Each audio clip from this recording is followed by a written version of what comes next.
क्या ऐसा है कि जो लोग दूध नहीं पीते हैं उनको हड्डियों की दिक्कत है, या इसका उल्टा जो लोग दूध पीते हैं उनको दिक्कत है? और आज हमारे साथ डॉक्टर विशु रॉय जिनसे हम बात करेंगे नी पेन के बारे में कि नी पेन का कॉज क्या है और उसका सॉल्यूशन क्या है, जिसे हिंदी में जोड़ों का दर्द कहा जाता है। तो सर बहुत बहुत स्वागत है आपका हमारे चैनल। थैंक यू, धन्यवाद।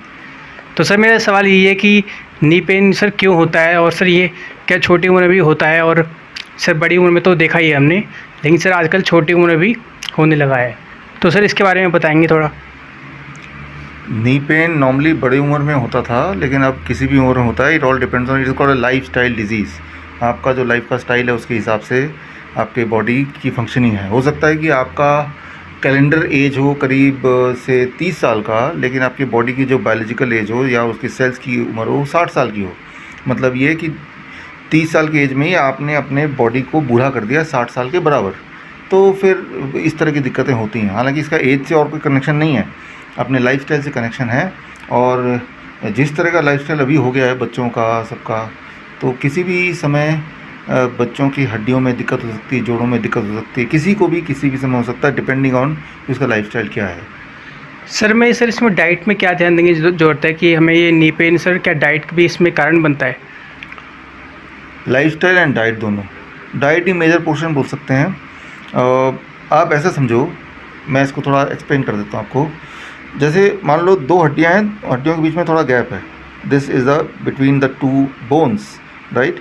और वो जो गैप है वो दैट इज़, वो जैसे आपकी उंगलियों में है, घुटनों में है, राइट, जॉइंट्स के बीच में there is a gap, right. उस गैप में कई बार ज़्यादातर लोगों का शुगर, जो एक्सेस शुगर है, वो डिपॉजिट होता रहता है। तो उनका ब्लड शुगर तो नॉर्मल रहता है, लेकिन बोन्स के जॉइंट्स के बीच में शुगर डिपॉजिट होता रहता है, राइट। जब वो अधिक मात्रा में डिपॉजिट हो जाएगा तो वो वहाँ पे घाव क्रिएट करेगा, इसे बोलेंगे इन्फ्लेमेशन, माइक्रो इन्फ्लेमेशन। वो इन्फ्लेमेशन जब होगा तो जब आप हिलाएंगे अपने हाथ पैर वो जॉइंट्स, तो वहाँ पे थोड़ा थोड़ा थोड़ा थोड़ा दर्द होगा, और धीरे धीरे वो दर्द बढ़ता जाएगा, इन्फ्लेमेशन, घाव बढ़ता जाएगा। घाव या तो बढ़ता है या घटता है, एक जैसा रहता नहीं है। तो घाव को घटाने के लिए आप कुछ कर नहीं रहे हैं, और शुगर वहाँ डिपॉजिट होता जा रहा है। तो बहुत सारे लोग ऐसे हैं जो रिफाइंड वगैरह खाने के बाद लाइफस्टाइल की वजह से उनका ब्लड शुगर बढ़ जाता है, तो उनको डायबिटीज़ का पेशेंट बोल देते हैं। लेकिन काफ़ी सारे लोग ऐसे हैं, उनमें क्या है कि ब्लड में शुगर ना रह के शुगर बॉडी हाइड कर देती है जॉइंट्स में, जोड़ों के बीच। और जब बॉडी जोड़ों के बीच में शुगर हाइड कर देती है तो उनका शुगर लेवल नॉर्मल दिखेगा, राइट। बट वो जॉइंट्स में शुगर छुपा हुआ है, तो एक्चुअली वो भी शुगर के ही पेशेंट है। और जॉइंट्स में कितना शुगर छुपा है उसकी कोई डायग्नोस्टिक होती नहीं है, उसकी एक ही डायग्नोस्टिक है कि आपके जोड़ों में दर्द है। उससे पता चल जाएगा कि जॉइंट्स में शुगर अपने बीच में छुपा हुआ है। और मान लो वो स्किन में छुपा है तो वो रिंकल्स होते हैं उनके, जॉइंट्स में छुपा है तो जॉइंट्स के मोबिलिटी में प्रॉब्लम होती है उनके। ब्रेन में छुपा है तो उसे एल्जाइमर, पार्किंसन बोलते हैं, तो उसमें एक अलग तरह की प्रॉब्लम होती है, ब्रेन से जुड़े हुए प्रॉब्लम होती है, राइट, जिसमें हाथ कांपते हैं कुछ लोगों के, कुछ लोग भुलक्कड़ बन जाते हैं। तो आपके बॉडी में कई सारी जगह है जहाँ शुगर छुप जाता है। वो जो भी जगह अगर वो जॉइंट्स हैं तो फिर वो आप बोलेंगे जॉइंट की दिक्कत होगी इनको। तो ये तो प्रॉब्लम हुई। सोल्यूशन क्या है? ये शुगर को यहाँ से हटा लो, सोल्यूशन मिल जाएगा। कैसे हटाएं? वही DIP डाइट। जैसे आप DIP डाइट में रहेंगे तो एक तो एक्सेस शुगर डिपॉजिट होना बंद हो जाएगा, और जहाँ जहाँ डिपॉजिट है वहाँ से धीरे धीरे धीरे धीरे धीरे धीरे बॉडी से निकलता जाएगा। 1 महीने से 3 महीने लगता है इसको ठीक करने में। लेकिन ऐसे लोग जिनको ज़्यादा है वो चल ही नहीं पा रहे हैं, नी रिप्लेसमेंट जो जिनको बोला हुआ है, नी रिप्लेसमेंट कभी नहीं कराना चाहिए। वो एक ख़तरनाक प्रोसेस है। नी रिप्लेसमेंट से फ़ायदा होगा ऐसा नहीं है, उससे नुकसान होगा। तो आपको क्या करना है, beside the diet, the DIP diet ग्लोबी न्यूज़ में आप किसी भी एपिसोड में पुराने में देख सकते हैं DIP डाइट क्या होता है, इसलिए उसको मैं नहीं लेता अभी। वो वैसे भी गूगल करेंगे तो वो DIP डाइट आपको मिल जाएगा। Start the DIP diet number 1। DIP diet का एक पार्ट ये भी है कि धूप में बैठना है।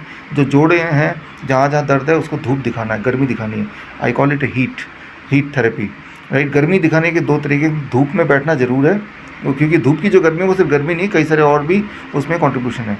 उसके अलावा आप दिन में 2 बार 3 बार आप हॉट फर्मेंटेशन करेंगे, यानी कि गर्म सिकाई। जैसे घुटने में दर्द है तो यहाँ पे गर्म सिकाई की, हॉट वाटर बैग आता है, इलेक्ट्रिक वाटर बैग आता है, उसमें गर्म सिकाई करेंगे 15 मिनट 10 मिनट, तो आपको टेम्प्रेरी रिलीफ मिलेगा। टेम्प्रेरी रिलीफ तब मिलेगा जब आपने सिकाई किया कुछ घंटों तक, फिर दोबारा सिकाई कर दिया। और परमानेंट क्योर कब होगा? जब DIP डाइट लेंगे। यानी कि 2 चीज़ करने हैं, temporary relief that is by giving heat, sunlight heat and heat through the hot water fermentation और electric back fermentation, right, and the DIP diet. ये 2 चीज़ करेंगे तो एक बात ये भी है, जो लोग मोटे हैं उनका वेट भी घटेगा। जैसे 10% वेट पहले महीने घटेगा with the DIP diet. Weight घटेगा तो मान लीजिए कि आपके घुटनों को 10 kg वेट कम लेना पड़ रहा है, फॉर एग्जांपल 10% वेट कम लेना पड़ रहा है, तो उससे भी आपको फ़ायदा होगा। तो कई सारे पहलू हैं इसके, राइट। आपको बोझ घटाना पड़ेगा, नंबर 1। नंबर 2, शुगर यहाँ जो डिपॉजिट उसको हटाना पड़ेगा। नंबर 3, नया शुगर डिपॉजिट ना हो उसका इंतज़ाम करना पड़ेगा। एंड नंबर 4, सबसे इम्पॉर्टेंट बात कि जहाँ जहाँ इन्फ्लेमेशन है, घाव है, उसको हील करना है।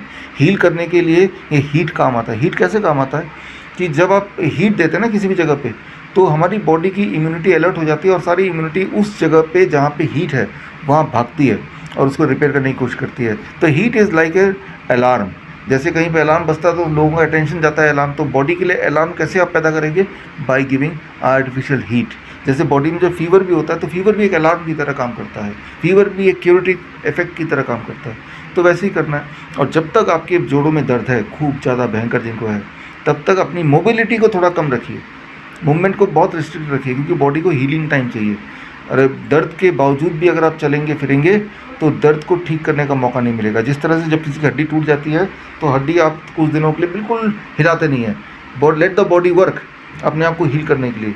अगर आप हिलाएंगे डुलाएंगे तो ठीक होने का मौका नहीं देंगे तो और ज़्यादा समय लगेगा, या कभी ऐसा भी हो सकता है कि ठीक ही ना हो कभी। इसीलिए जहाँ पे आपको दर्द है उसको, उसकी मोबिलिटी को कम से कम कीजिए अगले 3 महीने तक, 4 महीने तक, और साथ में जो सारी बातें मैंने बताई इसको कीजिए और आप देखेंगे for all the people, right, you will start the relief within the first few days and it is possible to cure it completely within 3-4 months. Sir कुछ लोग इसमें दूध का बहुत बड़ा रोल मानते हैं कि दूध से कैल्शियम की कमी पूरी होती है तो दर्द नहीं होता, लेकिन सर आप दूध के लिए मना करते हैं, तो सर इसका कैसे कन्फ्यूजन इसकी दूर की जाए? कन्फ्यूजन दूर करने का एक ही तरीका है, आप अपने आसपास देखिए। जो लोग को घुटनों की दर्द है उनसे पूछिए आप कितना दूध पीते हैं, वो बोलेंगे बचपन से हम पीते हैं और अभी भी पीते हैं, 2-2 ग्लास पीते हैं रोज़, राइट। तो अगर दूध से कैल्शियम पूरी होनी होती और हड्डियों को स्ट्रेंथ मिलना होता तो मिल चुका होता, फिर उनको हड्डियों की दिक्कत आई क्यों? क्या ऐसा है कि जो लोग दूध नहीं पीते हैं उनको हड्डियों की दिक्कत है, या इसका उल्टा जो लोग दूध पीते हैं उनको दिक्कत है? आप खुद ही देख लीजिए। आप एक एक्सपेरिमेंट कीजिए मेरे बोलने पे। आपने जीवन भर दूध पिया, 15 दिन के लिए दूध छोड़ के देखिए, बाकी कुछ मत बदलिए, DIP डाइट भी मत शुरू कीजिए। Just for 15 days stop dairy products. 15 दिन बाद अपने आप से पूछिए कि आपका जोड़ों में दर्द कैसा है, आपकी नींद कैसी है, आपका शुगर लेवल कैसा है, आपका BP कैसा है। आपको 15 दिन में ही पॉजिटिव इफेक्ट दिखेगा। जस्ट 15 दिन के लिए सिर्फ आपने एक ही काम किया, दूध को छोड़ा। तो आप खुद पे एक्सपेरिमेंट कीजिए या आप थोड़ा सर्वे कर लीजिए, आपको पता चल जाएगा कि दूध आपको हेल्प कर रहा है या दूध आपको नुकसान कर रहा है। याद रखिए, जो दूध है वो हर जानवर के बच्चे के लिए है, उसके हिसाब से उसका केमिकल कॉम्पोजिशन है। गाय का दूध गाय के बच्चे के लिए है, इंसान का दूध इंसान के बच्चे के लिए है। कोई भी एनिमल सिर्फ अपने बचपन के कुछ समय तक ही वो दूध पीता, वो भी अपनी माँ का। इंसान ही एक ऐसा जानवर है जो दूसरे जानवर का दूध पीता है, वो भी जीवन भर। तो जैसे मैं हूँ, मुझे लगता है कि 17-18 साल हो गए होंगे मैंने लास्ट टाइम जब भी दूध पिया था, और मेरी हड्डियाँ सब टूट जानी चाहिए थी अब तक। 17 साल 18 साल बिना दूध के, तो अभी तक तो नहीं टूटी। बल्कि आज से 25 साल पहले जैसे जितना मैं एनर्जेटिक फील करता था या जितना मैं दौड़ पाता था, आज भी उतना ही दौड़ पाता हूँ, कोई कमी नहीं दिखती मुझे। तो मुझे लगता है कि साइंटिफिकली अगर आप जानना चाहते हैं तो हमारे किताबें हैं, bishrup.com/ebooks में जाएंगे या bishrup.com/whitetruth में जाएंगे तो सारे एविडेंसेस हमने दिए हुए हैं कि दूध किस तरह से आपको कैंसर पैदा कराता है, किस तरह से आपका शुगर लेवल बढ़ाता है, किस तरह से हड्डियों का रोग बढ़ाता है, वो सब दिया हुआ है। दुनिया में कुछ देश हैं जैसे स्वीडन है, डेनमार्क है, जहाँ पे लोग ज़्यादा दूध पीते हैं। दे आर ऑल्सो कंट्रीज़ जहाँ पे ज़्यादा ऑस्टियोपोरोसिस है। दुनिया में कुछ देश हैं जैसे वियतनाम है, थाईलैंड है, यहाँ लोग दूध पीते ही नहीं हैं, एक्सपोर्ट करते हैं। यहाँ पे हड्डियों की बीमारी है ही नहीं। तो ये सारे अगर आंकड़े आप देखें, और सबसे पहले इम्पॉर्टेंट बात, आप खुद अपने आप पे आजमा के देखिए, आपको दूध की सच्चाई पता चल जाएगी। सर बहुत लोग ऐसे हैं जो पेन की, जो नी पेन है उसकी दवाई ले रहे हैं, बहुत सालों से ले रहे हैं, तो सर वो एकदम नहीं छोड़ सकते, तो सर इसके लिए उनको क्या करना चाहिए? आप जो मैंने बताया आज इस वीडियो में, आप इसको अपनाइए, और जैसे जैसे धीरे धीरे आपका दर्द कम होने लगे, आपका वेट भी कम होगा थोड़ा, आपको कंफर्ट आएगा, फिर धीरे धीरे उन दवाइयों को टेपर डाउन कीजिए। हो सके तो एक बार में छोड़ दीजिए, क्योंकि उसका लाभ तो कुछ है ही नहीं, वो तो हर बार आपको नुकसान कर रहा है। जितनी बार आप दवाई लेंगे उतनी बार आपको नुकसान ही करेगा। तो जिनको हिम्मत है वो एक बार में छोड़ें, जो हिम्मत नहीं है उनको धीरे धीरे टेपर डाउन करें। But in both the cases you start with what I just said in this video. आप डाइट शुरू करें और जो बात मैंने बताई उनको शुरू तो कर ही दें। सर अगर जिनका नी रिप्लेसमेंट हो ही चुका है तो क्या सर वो पूरी तरह से क्योर हो सकते हैं अब दोबारा से? देखिए, आपने छेड़छाड़ कर दी ऑलरेडी, भगवान का बनाया हुआ आपकी बॉडी है, आपने उसको खोला, राइट। अब it can not be again the same as it was before, right. ये तो पक्का है। इसीलिए मैं बोलता हूँ, ज़्यादा से ज़्यादा अवेयरनेस फैलाने की कोशिश करता हूँ कि कभी भी किसी भी डॉक्टर की बात मान के आप नी रिप्लेसमेंट मत कराइए किसी भी हालत में। बहुत बहुत शुक्रिया सर आपका समाज चालक से जवाब देने के लिए। Thank you.